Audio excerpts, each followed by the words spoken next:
teams. How's it get you battle tested for these types of games? Well, I tell you, I think, and our schedule is our schedule, and we just play each game.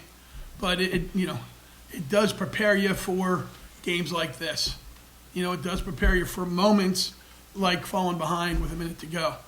And we were in a pressure cooker down in Charlotte a couple weeks ago.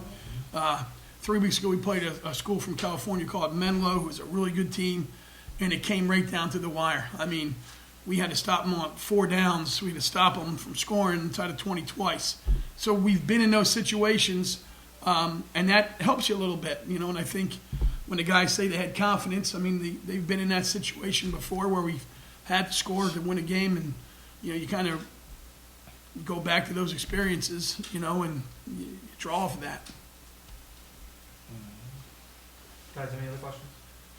Yeah, talk a little bit about the feeling of the team. I got here a little late. I'm sorry. Late. We talked about that early. Yeah, I know. They were quick. It's all, I coached him in high school, so I can. It was elation. For me personally, it's you're excited, but you're just trying to pull things in check. The kids are going nuts, and you're trying to say we need 2 points here, not 1. Getting a sack at the end, that's when you finally have got the game, won. So I think you saw our kids were extremely excited and elated, and all week long we talked about, what a test this is going to be. And you think about it, I mean, that's, for them, it's 12 seconds from feeling the same way we did. So it's 2 really good teams going at it. Same question for the players. Malik, your thoughts on the final 2 minutes of the game? Your thoughts on the final 2 minutes of the game?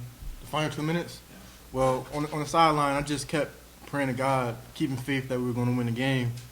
And when we got on the field for the last possession, I knew I had to give it my all to try to get the sack, or at least try to get the quarterback to run the ball, not let him throw the ball down the field.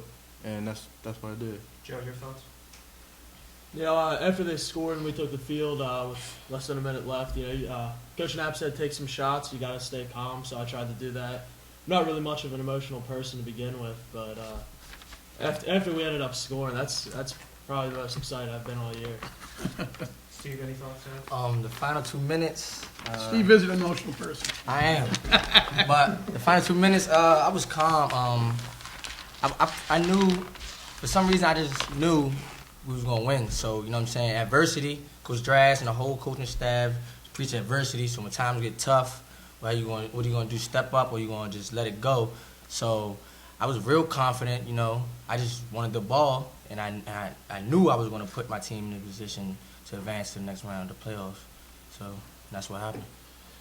Can you talk a little bit about, you two started off the year with such a bang-up performance, over 500 yards passing, 17 catches for over 260 yards, and you struggled a little bit with injuries and things like that. Do you feel as healthy now and coming into this game and ready to go where you were, back in the first week of September?